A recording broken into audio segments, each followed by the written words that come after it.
All right, so we got a date against Virginia. They've put together a pretty respectable football season. They lost on Saturday, but it took until the final minute before they got knocked out by Louisville on a late touchdown, 24-20. So they're no joke. They're playing respectable football. Now, Clemson is a 21.5-point favorite. Do you have any thoughts about this one? I haven't got to watch Virginia play this year, but I haven't really started to dig into them. About all I know is what Dabo said today, other than the fact that this was going to be a little bit interesting because of who's on the opposing sideline. Tony Elliott, former offensive coordinator, is going to be Dabo's first time facing off against a head coach that used to be an assistant on his staff, so that adds another little layer to it. Running back Kobe Pace used to play for Clemson. He transferred to Virginia a couple years back. They look to be much improved this year. I mean, I'm not saying they're elite or anything like that. Don't get it twisted or misunderstand what I'm saying, but they're 4-2.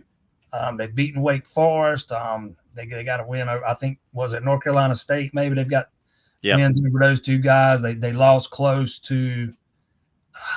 Didn't they have? They had a close loss to somebody. They lost to Maryland non-conference, and then they just lost this Louisville game just in the last minute.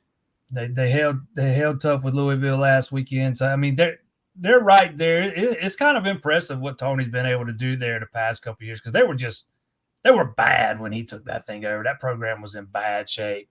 They had a lot of close losses last year. I remember that, and then they were also having to deal with the aftermath of the shooting and everything. So he's had a lot to deal with over there. He's made a lot of progress. We'll see if they give him enough time to make some substantial progress. But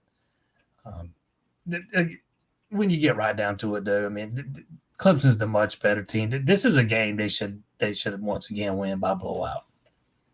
How would you rank this defensive performance through the first 6 games of the season versus what the standard is, what the last few defenses did that were the stronger part of the team now that the offense has taken over and been better? I would say it's a little bit below the standard. Clemson's had trouble getting the edge set, and it leaves some, lanes open on the outside. Quarterbacks are able to escape and make some plays. Even on the design runs, they're able to get out there and make some plays. I thought they were a little passive early against that slow developing mesh play Wake Forest likes to run last Saturday. As we got further into the game, I thought they did a much better job and being a little bit more aggressive. They got some stuff to clean up still with gap integrity and getting the edge set.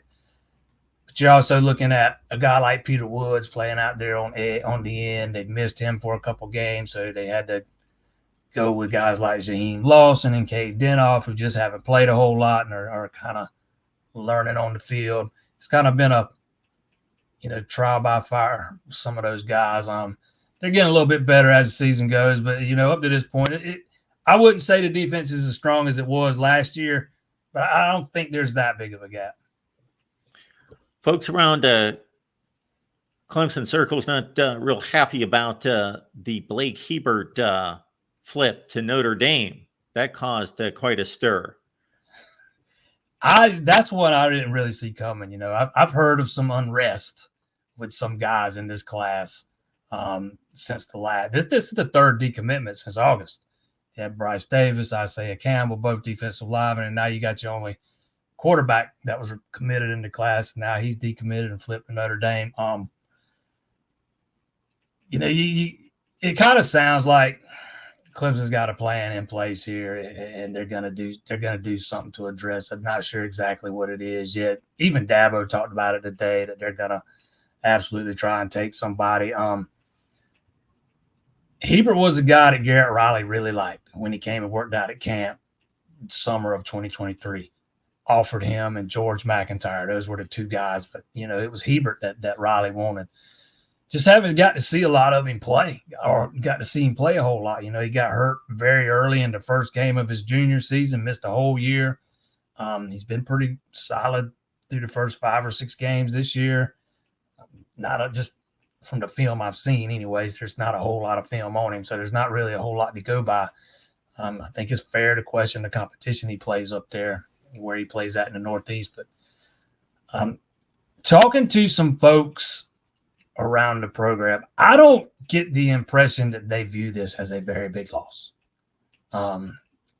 If you want to read between the lines there, but we'll see what they do to address it, whether they choose to focus on a high school guy or maybe go the portal route. There's a couple of in-state guys I think they could take a run at and have a realistic shot at landing. They'd have to flip them, obviously, because they're committed. Guys like maybe a Will Wilson from there at Richland Northeast, Cutter Woods, who's a local guy, was one time committed to Wake Forest. He's now committed to South Carolina, but he grew up a Clemson fan, won a state title here in 4A last year. Maybe he's the guy. Who knows? Maybe they take a run at the Bryce Baker kid who's committed to North Carolina with the way their season's played out. He's a 4-star guy. It'll be interesting to see what direction they go because it kind of sounds like there's a plan in place. I'm just not sure what it is. But again, I get the impression, that they didn't see this as some huge loss. And, as soon as you drop the term portal, there are going to be all sorts of people saying, I'll believe it when I see it. Well, or they'll say it'll be a guy like Hunter Johnson or Paul Tyson, the two portal guys that they have added. Sure. You just added those guys for depth. But, if you look at Clemson's roster, you got Cade Klubnik, who it sounds like he's going to be back next year based on the way Dabo talks. He's making it sound like there's no doubt about it. Then you got Vizina behind him, who's going to have another 3 years of eligibility left after this year. If you can keep him around another year, I think it's fair to question whether he would be willing to sit another year if Cade does come back. I think that's a fair question to ask. But you say you get both those guys back. You got 2 guys committed in 2026. You're in pretty good shape. Cade comes back. Vizina decides he's not willing to sit another year and he bolts.